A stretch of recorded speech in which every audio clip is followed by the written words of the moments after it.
Welcome to the Focus St. Louis Leadership Podcast.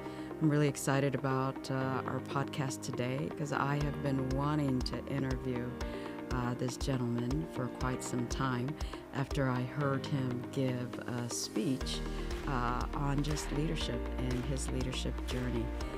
We are shooting this podcast or recording this podcast at the Missouri Athletic Club. So, welcome. In case you're wondering who it is none other than Andwele Jolly. He is the president and CEO of the St. Louis Integrated Health Network.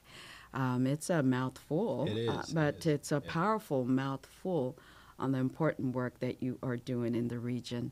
I felt like it was yesterday when we first met at BJC. But nonetheless, welcome to the Focus Leadership Podcast. Glad to have you here. Pleasure to be here, and thank you for the invitation. Oh, absolutely. So what do we want to talk about today?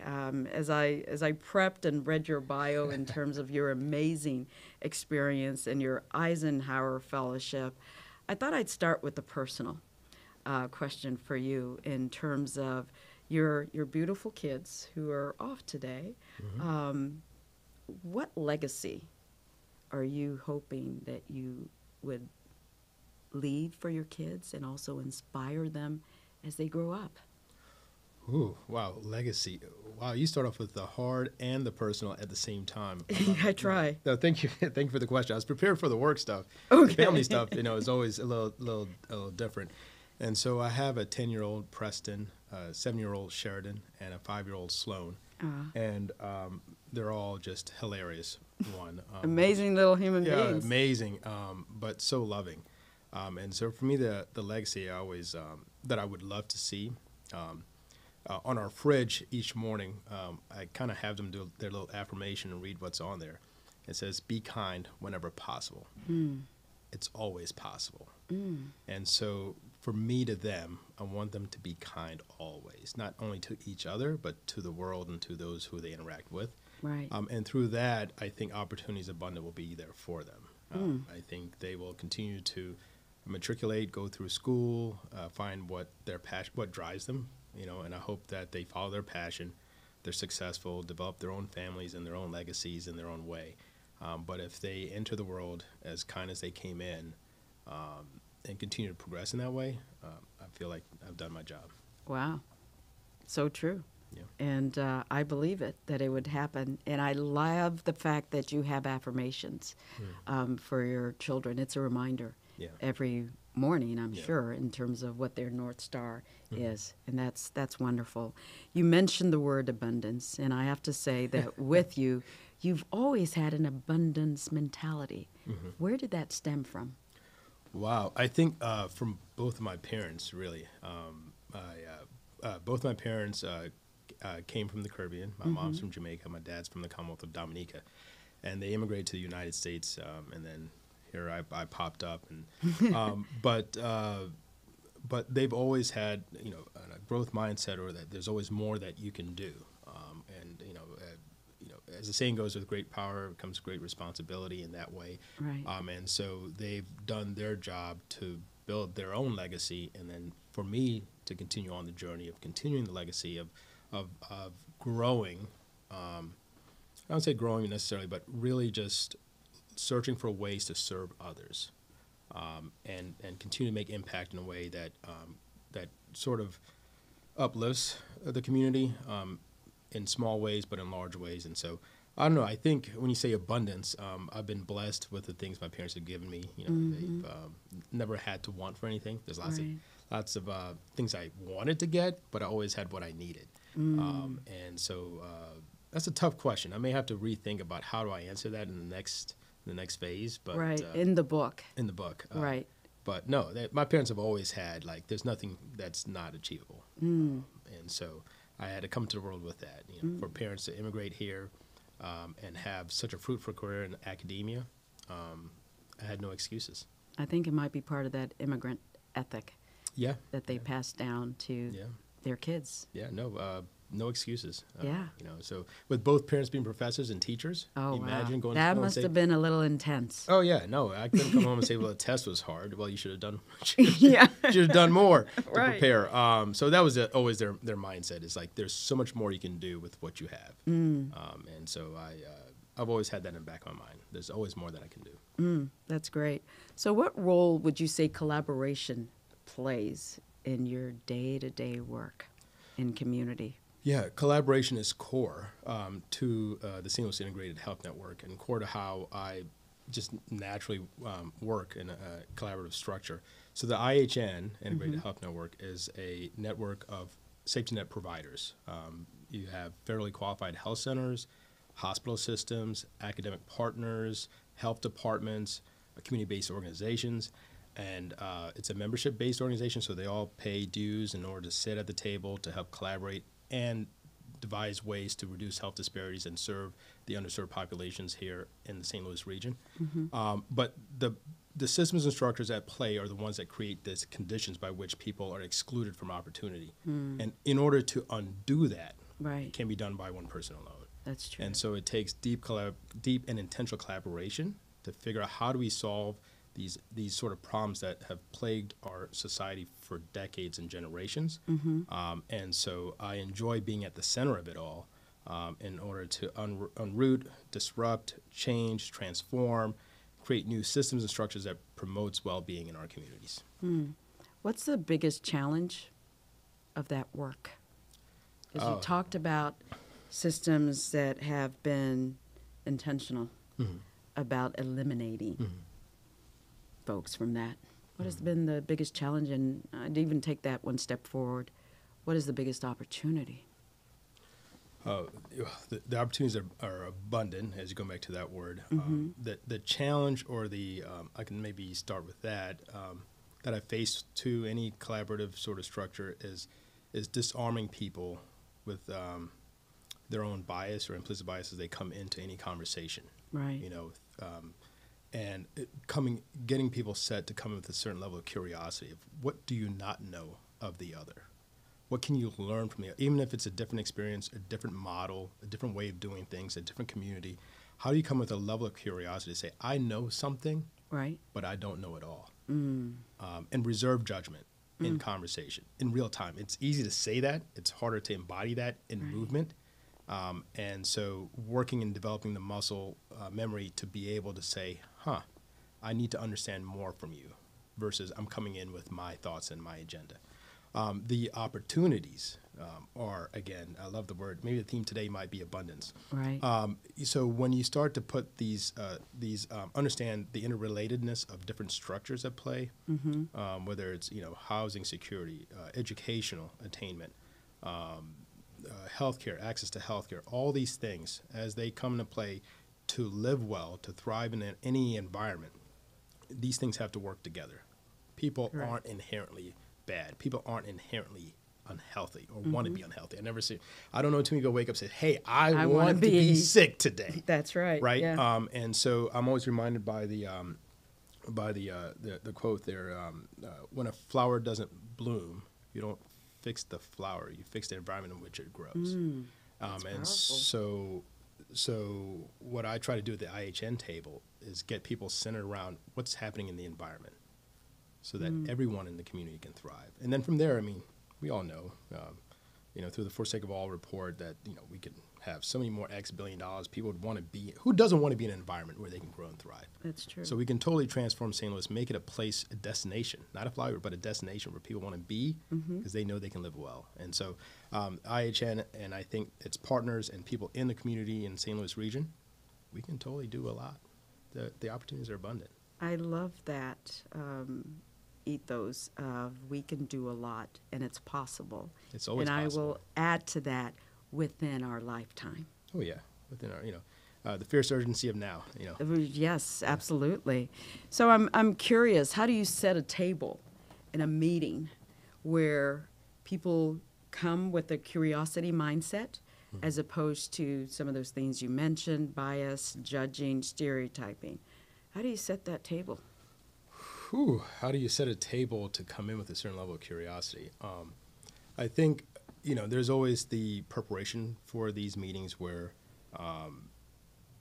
as the leader of the organization, moving the organization forward, I try to develop independent relationships, collective relationships, but then I also have to have an independent relationship to be honest and truthful and direct with my partners, and vice versa. I want them to be as honest and free with me. And then even in that interaction on the one-on-one, I'm also learning and training myself to come in without bias and understanding their worldview and their presence and their opportunity of how they see they want to solve the problem.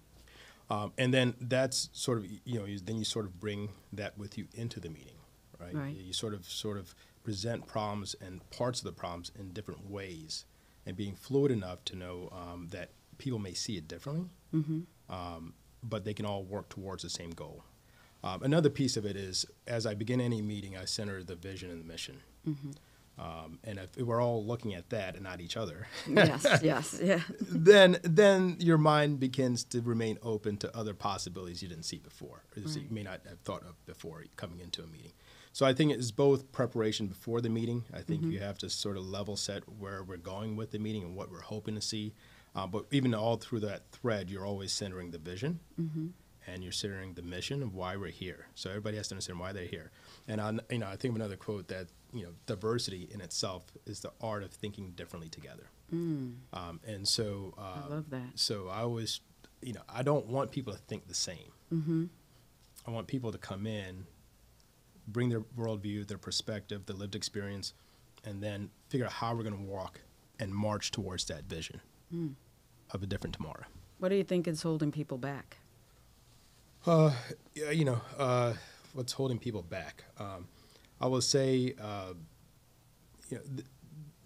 people in general, I think I'm going to take this out of IHN, right? For a moment. I think in general, what holds me back, let me start with the I statement. I think it's always easy to start with the I statement, is the fear of the unknown. And overcoming that level of insecurity within myself to say, if I go into a place that I'm unfamiliar with, it will be okay. Right.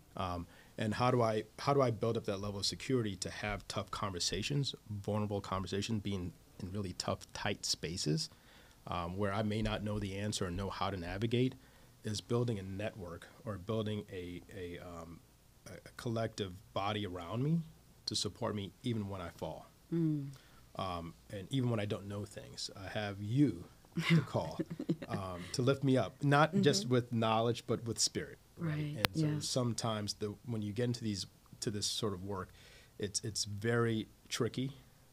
It's sometimes scary because when you're at the top of the organization as you are, you make the wrong mistake. It's not like it's a and it could be very public. It could be public, but it could have a large impact on your team. You have the responsibility of all those who work for you, those who you serve that rely on you.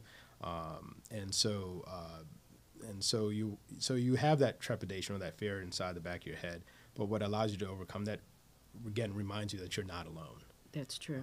And so I think once people center what their goal and objectives are around the vision and mission, knowing that they're supported by more than just self, and then I think it's easy for people to come in with curiosity, explore, test things. And then fail forward. Fail forward and dust yourself off and keep on going. Absolutely. And I think part of it is a lot of what you're talking about is, centering on what your North Star is. Understanding that there'll be pivots along the way. But if you can keep your focus on mission, vision, and what your aspirational goals are, anything is possible. Everything is possible. So speaking of just the possibility and the evolving role of the CEO in today's world, what would you say are perhaps the biggest challenges that CEOs today need to address and anticipate so they can be very successful or effective in the future? The biggest challenge CEOs. Where do we start? Right? Yeah, where do you start? I think I start with. Let me say, these I statements. I've always been practicing the I statements. So but I think it's not just me, but I think most CEOs in this climate, there's the broader external world, right? It's ever shifting around the economy and it's up and down, and then the politics and policies that push down that either drives inclusive progress or division. And so you're always navigating those politics by like, what can you do, the legal ramifications, the economy, how that's going to support or float your organization or not, depending if you're relying upon grant funding or other external means of funding. So that's always going to be there, I think, in any generation of a CEO. I think what's different now, maybe, or unique to this moment, is the intergenerational shift in the workforce. Right. I know it's in healthcare, but I'm pretty sure it's probably in any industry. Right. Everyone's facing workforce shortages. Yes. And I think within that, how do you manage through that with the changing dynamics of the workforce? You have an aging workforce. Some will retire, at a faster clip than we have people coming into the workforce. And then now you're in a place where you have almost all generations, baby boomers to yes. What's the current one now? Gen Z's in the workforse. You have the X. Or maybe we've gone back to I don't know, double A now. Yes. We're going to have like batteries in the workforce now. And then you got AI coming into the workforce, right? That's and how's that's going to shift the dynamics of work? And then how do you have remote post-pandemic world or current pandemic world? Right. You have the virtual space. You have the you have workforce that maybe you in another state, another country, all in the mix with people you have here present. I have a first-time virtual assistant. Oh wow! In the mix of working with my team. How do you manage that? Somebody when she's 800 miles away. So I think you have all these things going on. The biggest challenge I think for CEOs is to be thinking about how do you build an inclusive, diverse, equitable workforce, and a culture to support the mission and vision. Right. I think people want to run straight to the service delivery piece of it. Like, what is we're doing this, here's our action plan, here's this. But if you don't have a strong culture that recognizes, adopts, and supports the identities within your organization, racial, gender, age, whether it's in-person, virtual, hybrid, all these dynamics. Right. And then how do you build that pipeline? How do you do the succession planning? How do you it's the ones and twos of any organization that I think sometimes CEOs overlook, but are critical and crucial to any mission and vision and any output that they think they have on a balanced scorecard or right. It's challenging. Yeah. So but I think it is doable. Yeah. With a plan and foresight and understanding that there will be pivots and failures along the way, and it's all about how you recover. I could talk to you forever. Yeah. And it looks like we are winding down our time. We cannot wind down. Right? Yes, it went by quickly.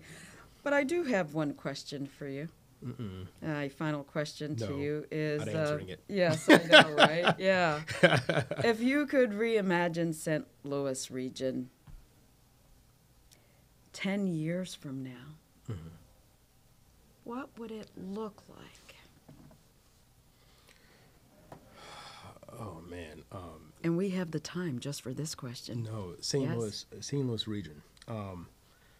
I think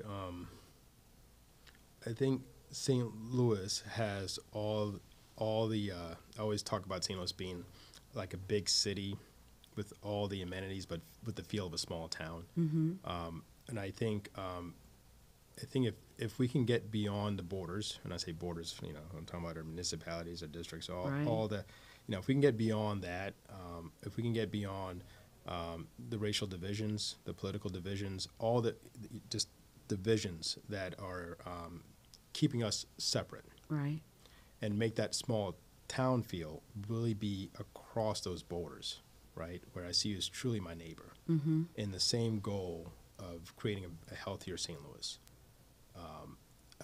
I want a place, when I say healthier, I mean that's a place where anyone can thrive. You need good schools. You need good housing, supportive housing. You need access from transportation, access to healthy foods, access to health care. It's an ecosystem where I think we have one of the largest healthcare markets in the country. Right. We have great business community here. We have a great philanthropic community here, a lot of giving that for our share size of organization. We have some great strengths here. We have some great strengths. Yes. And I think if we can look, again, beyond ourselves a certain level of curiosity about who our neighbor is, and joining that fight and bringing those lived experiences and those voices at the table to really design if we do that now, then in 10 years from now, we can truly have a society and a community that supports everyone. And so I think that's possible. It's 10 years away. Agree. Yes. I'm working at it. You're working at it. Yes. And I think having the people who are in leadership and the people that are or at the ground level in the room together, saying let's talk. Yeah. Let's do this. Let's do this. I think we have a different St. Louis. I love that. I'm going to have to invite you back to the podcast in 10 years for us to celebrate our winningest region, because all those things, curiosity, it's a borderless community, education is, for all. Yeah. Everyone is thriving, and everyone sees each other as their brother, their sister, or what have you, neighbor, in a way that we are going to become the place that everyone wants to move to. Yeah. I can see the tagline now. Yeah. Reimagine St. Louis. Come join us. Join us. Absolutely. Well, thank you so much, Andwele, for joining me here today at the Focus Leadership Podcast that we are taping here at the Missouri Athletic Club. It is always a pleasure to see you, and I look forward to seeing you, not in 10 years, like in 2 weeks or something like that. Yeah, anytime. Yes. Yeah, selfie abundant. Love it. Yes. Thank you again. Yeah. It's a pleasure. Absolutely. Likewise. Thank you for the invitation. Absolutely.